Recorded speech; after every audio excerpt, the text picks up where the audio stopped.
আপনারা কি জানেন সর্বোচ্চ ভয়ঙ্কর জায়গাটি এই জায়গাটিতে একবার যে চাকরি করতে যাবে সে পরবর্তীতে বলবে যে আমি আর কোনো চাকরি করব না। এই জায়গাটিতে চাকরি করতে আপনাদেরকে দিবে মাসে ১৪৫ কোটি টাকা, কিন্তু আপনাদের কোনো কাজ নাই। সারাদিন শুয়ে বসে কোনো কাজ নাই, শুধু একটাই কাজ হবে যে আপনাদের খালি রাত্রেবেলা একটি করে লাইট অন করে দিতে হবে। এই জায়গাটি এমন একটি ভয়ঙ্কর জায়গা, মানে সমুদ্রের মাঝখানে একটি জায়গাটি রয়েছে। এই জায়গাটির পিছনে না আছে কোনো মরুভূমি, না আছে কোনো দৃশ্য, না আছে কোনো ফাঁকা ময়দান। এখানে শুধু যারা কাজ করতে চাও, মানে যারা কাজ করবে তাদের ভয়ঙ্কর পজিশনে থাকতে হবে। এই জায়গাটি এমন একটি ভয়ঙ্কর জায়গা, না আছে কোনো কিছু।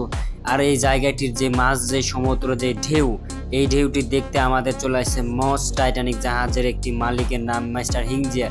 সে এসে ডাইরেক্টলি আপনাদের স্যাটেলাইটের মাধ্যমে সে দেখতে চায় আসলে এর ভিতরে কি আছে, আর এটাতে চাকরি করে তাকে মাসে কত কোটি টাকা দিতে হবে। এখানে একটাই শুধু কাজ, আপনাদেরকে রাত্রেবেলা লাইটটি অন করে দিতে হবে। লাইটটি যদি আপনারা অন যদি না করতে পারেন, উপরে জাহাজ বিমান যদি আসে, রাত্রেবেলা মারাত্মক লেভেলে কোনো একটি অ্যাক্সিডেন্ট ঘটতে পারে।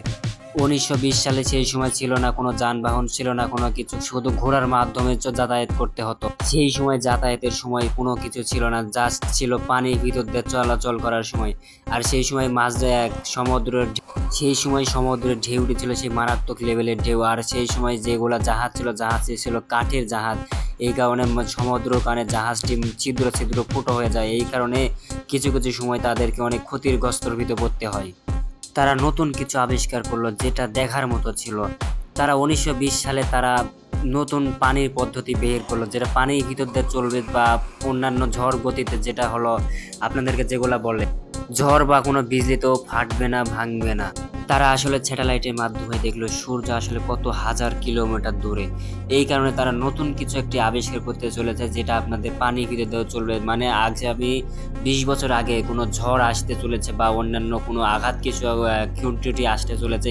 এই কারণে তারা স্যাটেলাইটের মাধ্যমে অনেক কিছু দেখে চলে তার গতিতে। তারপরে এমন কিছু আবিষ্কার করলো, সেটা দেখে অনেকেই অনেক খুশি হলো। বা তারপরে মিস্টার হিং যে চোখের বিদ্যুতের গতিতে দেখতেছে আসলে দূরে কোনো জাহাজ আসতে চলেছে নাকি।